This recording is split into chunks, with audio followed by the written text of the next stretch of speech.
Hey, what's up everybody? This is Jim Harmer from ImprovePhotography.com. I spent the last week speaking at Christmas Out of Chicago Photography Conference. It was really fun and we got a ton of opportunities to get out and shoot, so I want to share with you some of the tips that we learned while we were there. I've learned something really cool about shooting light trails that I just never really realized before. When you're setting your exposure, we're usually thinking of the exposure triangle to get an overall exposure. And so when we first got here, I had my shutter speed set to 30 seconds so I could get lots of trails of the vehicles as they were coming past. But the problem that we're having is the car is only in the shot for 2 seconds while it's in front of the camera, maybe 4 seconds.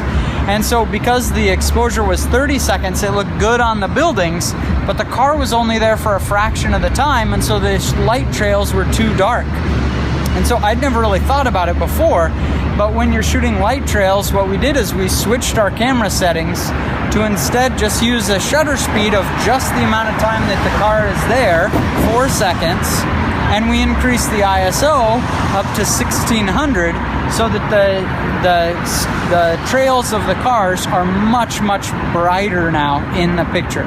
So this is what it looked like with the 30-second exposure. You'll see it's properly exposed, but the long exposure trails from the car are kind of dim. And then the same brightness in this picture, but now the star trails, gotta clip that one, are much brighter.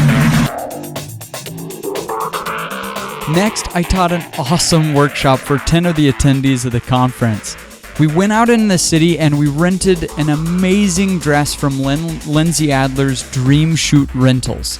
It has these 10 huge trains coming off the dress, and so we set a model up, Selena, against the backdrop of the city buildings, and it made for an awesome shoot. We used one main speed light, usually with an umbrella, to light the model so she would stand off the background, and then we stashed other speed lights just on the ground firing up at the train of the dress to give it a little bit more interest in the colors and the tones. We tried a bunch of different poses, so we tried throwing the trains of the dress with everybody in the workshop pitching in.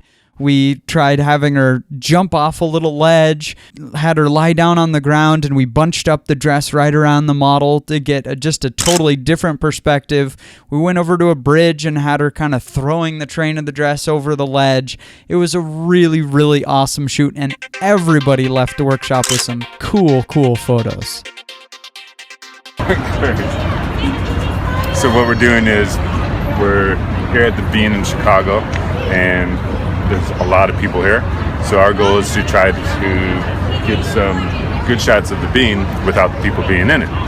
So the way that we're trying to do this is if we take multiple photos over a period of time, hopefully people have moved, and what we'll do is we'll end up taking all the photos that we get, stacking them together in Photoshop, and from Photoshop we're able to stack it together to where anything that has been moved at one point or another will not be in the image. So that way, anything that has been stable the whole time should be what we have for the shot. So our hope is that all these people move at some point or another over the next few minutes, and we'll keep taking the shots, and then we'll be able to stack them together, and it will look as if nobody's here.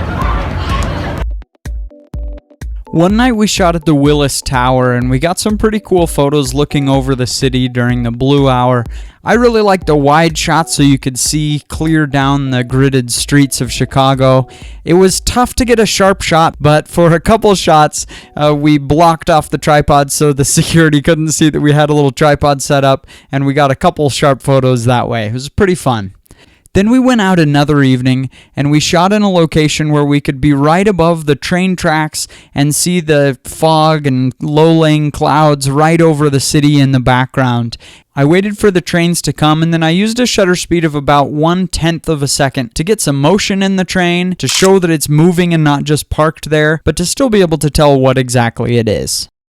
Hey, so we're following Chris Smith's photography guide to Chicago, and he took us to this awesome spot where the train is kind of passing at an intersection, and we are on top of a parking garage kind of shooting down on it. It's just a really cool perspective, and we're getting some awesome shots, if you can even hear me.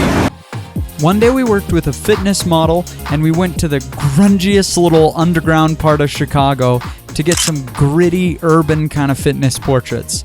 And we had a little spray bottle to spray up the athlete so he looked all sweaty and gritted up. And we just had him, jumping over the barriers, had a bunch of sports balls.